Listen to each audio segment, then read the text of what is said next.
एक भोंदू रहता था, पर वो इतना सीधा था कि सब प्यार से उसको भोंदू ही बुलाते थे। गायों की सेवा करता था और जिस आश्रम में रहता था वहां के गुरुदेव शाम को प्रवचन करते थे तो सबसे पीछे बैठ के सुनता था। भोंदू को लगता था गुरुजी जो बोल रहे हैं ये बिल्कुल सत्य है, इसमें कोई झूठ नहीं है।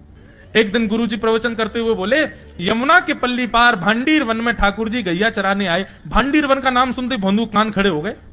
बोले भांडीर वन तो मैं जाता हूं गैया लेके, मुझे तो कभी मिले नहीं वहां पे। अरे मुंह में ही कमी होगी, मुंह में ही सामर्थ्य नहीं होगी उनको देखवे कि मैं ही नहीं देख पाए होंगे, वो तो आते होंगे वहां पे, मुझे ना दिखे होंगे। भोंदू ने पहली बार जिज्ञासा करी, गुरुदेव ठाकुर जी दिखते कैसे हैं?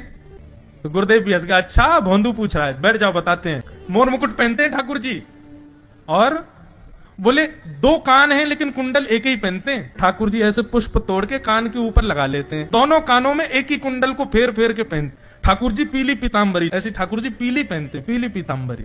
माला कैसी पहनते हैं? ठाकुर जी ऐसी पहनते हैं पूरी पैरों तक जाए। ये देखो गुरु जी कह रहे हैं तो निश्चित है भंडीर वन में आते हैं ठाकुर जी। भोंदू अपनी गैया लेकर के भंडीर वन पहुंच गया। गैया चर रही थी, अब भोंदू ढूंढ रहा है, कभी वृक्ष के नीचे जाके देखे, कभी कहीं देखे, कभी ढूंढे कहीं से चंदन की सुगंधी आ जाए। गुरुजी बता रहे थे उनमें से चंदन की सुगंधी आती है, क्या पता कन्हैया यहीं कहीं हो। इतने भाव से, इतने प्रेम से और इतने भोलेपन से ढूंढने लगा ठाकुर जी को, और ठाकुर जी नहीं मिलते ना तो अपने आप को ही कोसता, मुंह में योग्यता ना होगी यही मारे ना मिल रहे, ठाकुर जी तो यही है। गुरु जी की बात गलत नहीं है, ठाकुर जी तो यही है। उसके उस सहज भाव पर, उसके उस सरल भोंदूपने पर ठाकुर जी रीझ गए। और इतने में ही भोंदू हताश निराश उदास बैठा था, खुद को कोस रहा था, मुंह में योग्यता ना है, मुंह ठाकुर जी मिलना है रहे।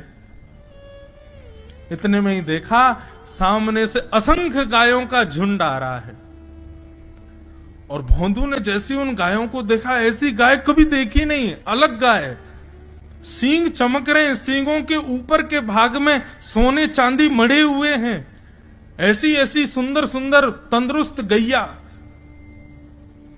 तभी देख रहा है भोंदू पीताम्बरी पहनी है, गले में वैजंती माला धारण की है, सिर पर पाग पहनी है, एक कान में कुंडल है, मंद मंद मुस्कुरा करके दतुइयां दिखा रहे हैं, कटाक्ष नेत्रों से कभी इधर देख रहे हैं कभी उधर देख रहे हैं, अपनी वेणु को कमर में कस करके गैयाओं के गले में गलवैयां डाल करके श्याम सुंदर भोंदू की तरफ चलते भय आ रहे हैं।